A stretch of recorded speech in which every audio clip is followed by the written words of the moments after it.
The Brandon Peters Show may contain explicit language and detailed plot points. For more information on the show, stay tuned to the end of the episode.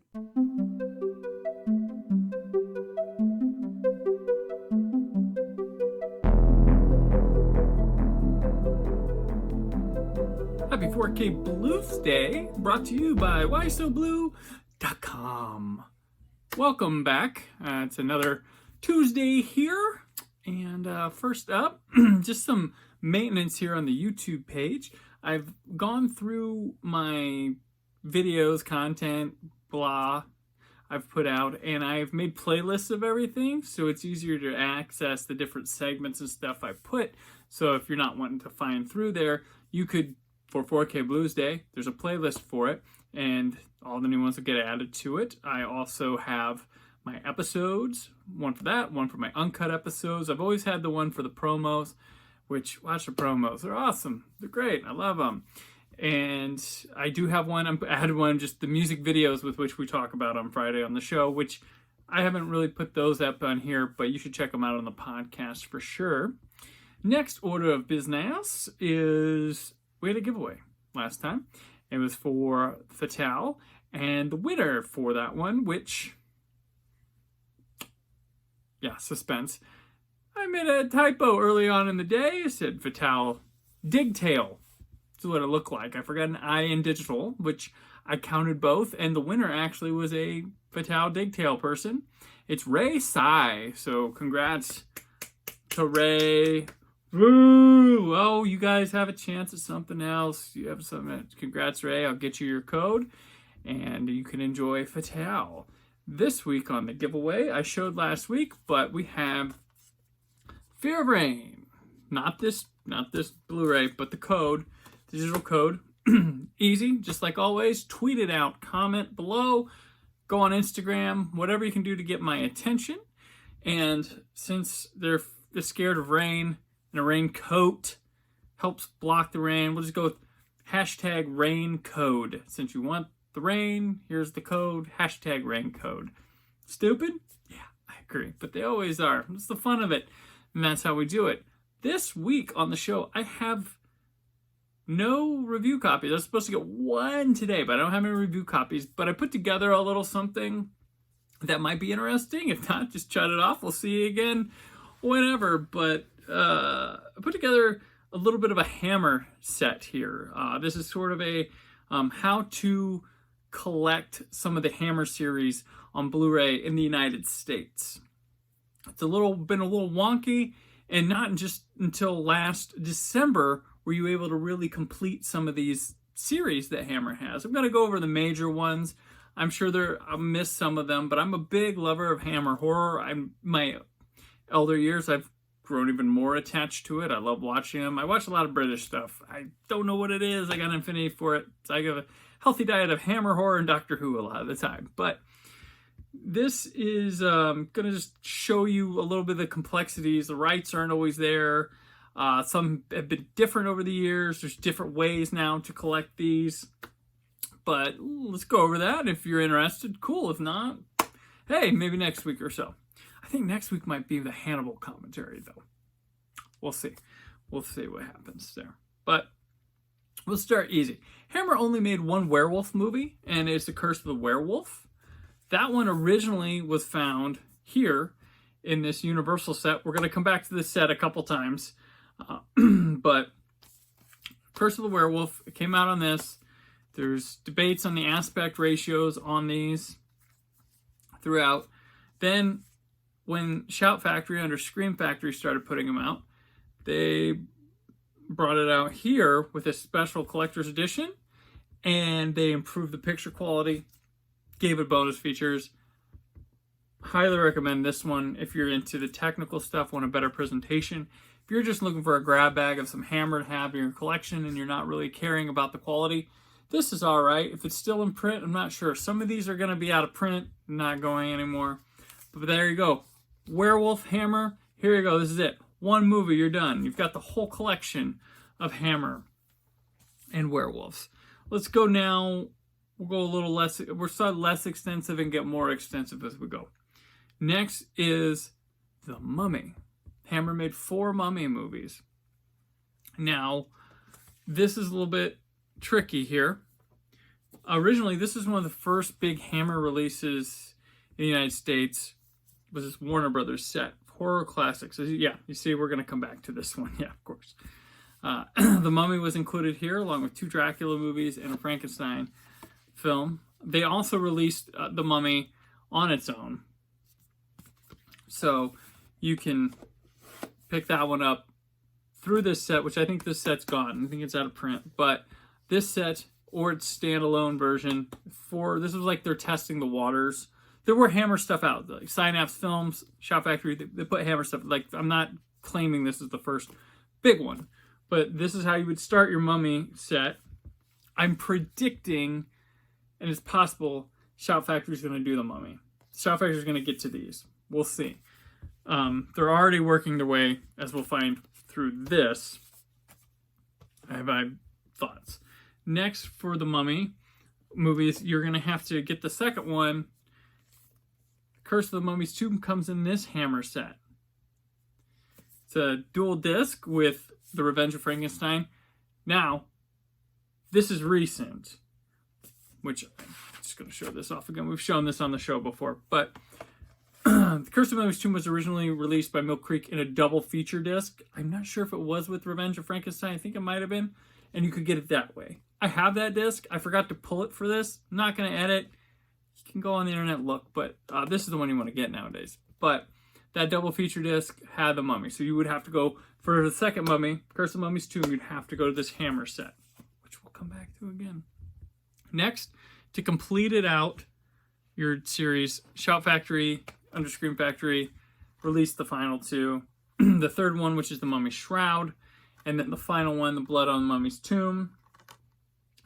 It's an interesting Mummy series that they got going on, but this is how you would have to do it. So, if I want to have a marathon of these Mummy movies, here's how I gotta go. All 4 of these different sets, because the rights are all over the place, and now when you have, also add in the factor of these boutique labels bidding against each other trying to get these out, but it seems like Shout Factory seems to be the main person putting these out, and Warner Brothers themselves has been good at that. So there's that. I'm also going to go with, next, they're the sexual lesbian vampire series, which has recurring characters. A lot of it's in theme, but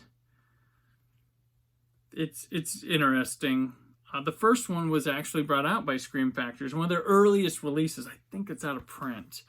The Vampire Lubbers. This is one of the big launch of Ingrid Pitt. It's got Peter Cushing in it. It's a really good movie. It's really, really good. The character is going to go through the other ones is who Pitt plays. I can't remember. Carmilla, I believe, was the book, but that's who she plays in here. And it's the Karnstein, Carmilla. The Karnstein family is who this follows, and Carmilla primarily. The second one is Lust for a Vampire, which came out from Scream Factory not too long ago. I think maybe last year, but this was the long missing link in the series. They also had alternate artwork on this one. I'll show you as well. I chose the classic poster, but you need the second one. This is a goofy thing. This is a cult classic. It's not for everybody. This is probably the most reviled of the ones in it, but I think it's worth checking out. It's campy. This has been around for a while. The Twins of Evil from Synapse Films. This is the third film in the series. Had a couple Playboy Playmates in here as the twins. It's got Peter Cushing. Very strongly Quaker religious type hunting down vampire movie. So that completes the trilogy, but there's a loose connection that Captain Kronos, Vampire Hunter, which this one's really cool. I like this one. And it's got Caroline Munro in it, who Hammer, Bond, horror, I love Caroline Munro. Star Crash. Check out Star Crash.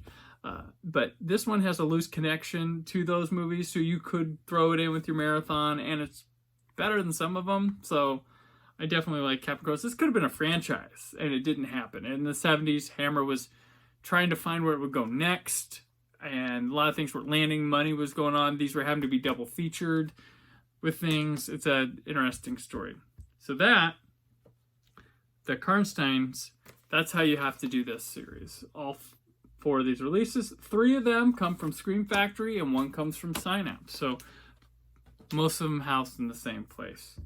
Let's go with Frankenstein next. So just as of December, as you remember, I reviewed Curse of Frankenstein, which is the granddaddy that launched Hammer into what it is now.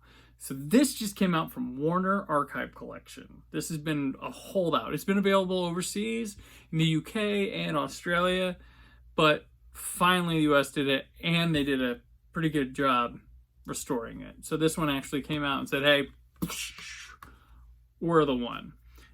Then the Frankenstein movie, the second one, Evil of Frankenstein. Now, the first time it was released in the United States, we're back to this set.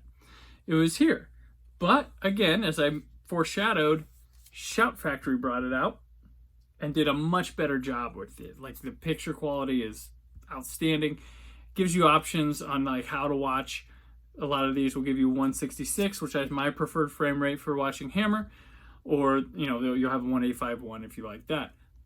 This has some of the best bonus features too of the Hammer films on Blu-ray. Like this is a hell of a release. I didn't get it for review, but I willingly will buy these. I support them wholeheartedly, and that's a heck of a release. So that's the second one.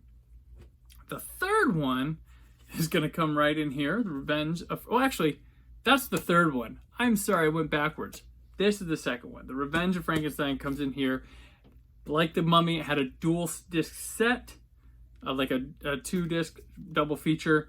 So right here, the second one comes in the Mill Creek set. Then we go to this one. Then we go through... Getting screwy around here. See how messy it can get?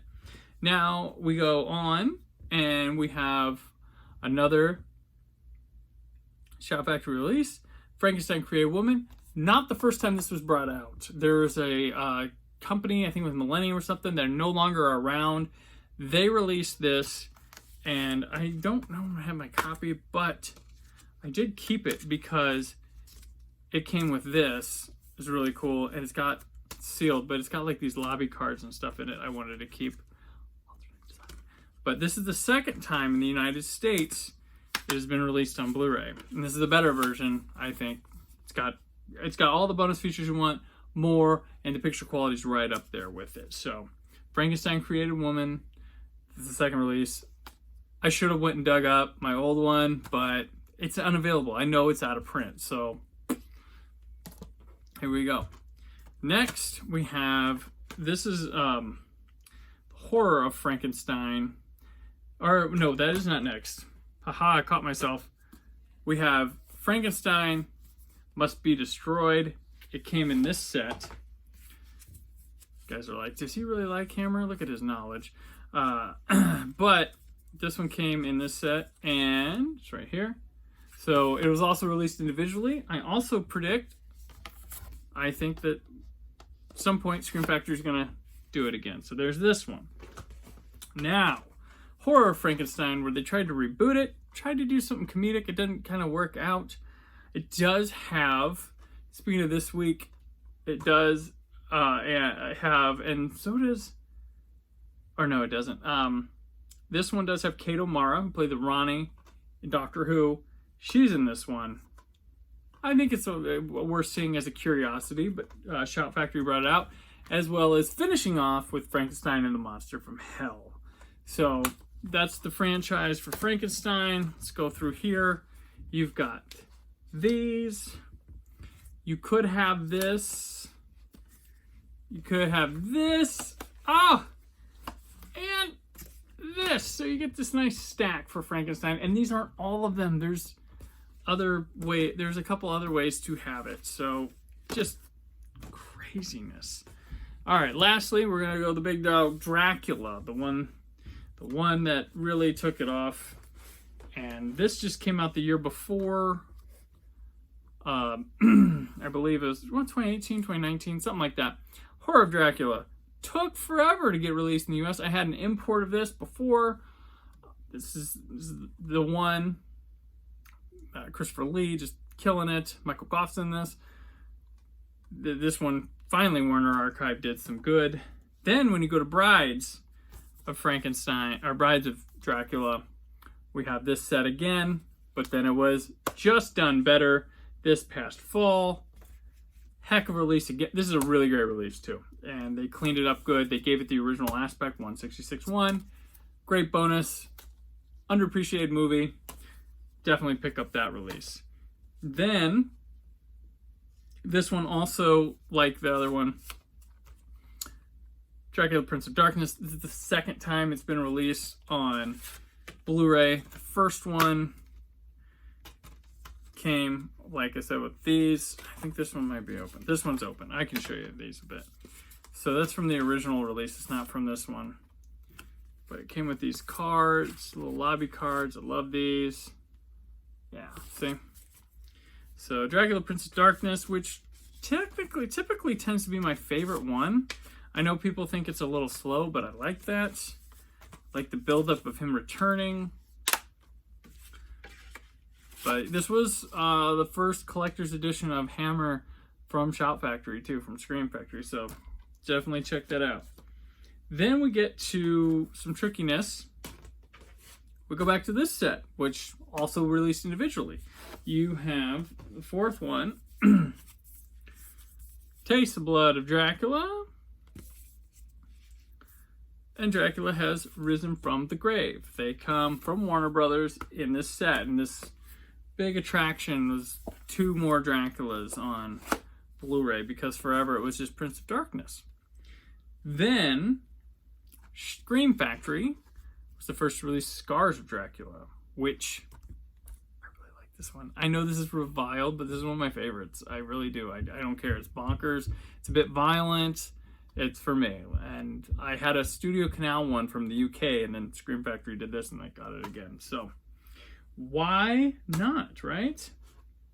Come to the conclusion, Warner Archive, a couple years back, boom, they brought out Dracula AD 1972 and the Satanic Rites of Dracula, which closes off the Christopher Lee aspect of it, but not the whole series. And I was very happy to get these. Be nice if they had more collector's edition type stuff on them, but just getting them eases the collector mind. Finally, The Legend of the Seven Golden Vampires. It's a baddie movie, and it's really cool. And Scream Factory put it out. So they helped cap this whole thing off. And for Dracula, let's go with showing, I think every one of these sets is a way to have it. Oh man, it touches everything. So yeah, there we go. Oh, I got all the Dracula, and that's not all of them, because there's, the one I talked about. But that's the Hammer stuff. I hope you enjoyed this look at how to collect Hammer horror franchises in the United States. Interesting to me, the way the rights shift and go, and how to pick the pieces and put it together. But it's fun collector thing. But if you like Hammer horror, let me know if you want to see more or something. But I have a couple other Hammer things I could show. And yeah, so I hope you enjoyed that. And if you're a distributor or want to see your product showing up on here, hit me up, naptownnerd@gmail.com, or mail at thebrandonpetershow.com. Find me on social media at Brandon4KUHD. Tomorrow, Old Space Show, Mark of the Ronning. It's a very good Doctor Who tale, and I hope you enjoy it. And Friday, got on the pods, really good Spin Doctors episode. It's pretty fun. And that'll do it for now. Until then, always remember to keep the positivity in your online film chatter. Thank you for listening. The Brandon Peters Show is a Creative Zombie Studios production. Produced by Brad Shoemaker and Brandon Peters. Written and edited by Brandon Peters. Announcer vocals by Jessica Alsman. Theme song by Metavari. Web design and show art by Brad Shoemaker with Brandon Peters. All music and clips featured in the episode are property of their respective studios, and no infringement is intended. Additional information on this and other episodes at BrandonPetersShow.com. For any inquiries, press opportunities, or sponsorship, contact mail at BrandonPetersShow.com. The show is available on Apple Music, Spotify, or anywhere podcasts are found.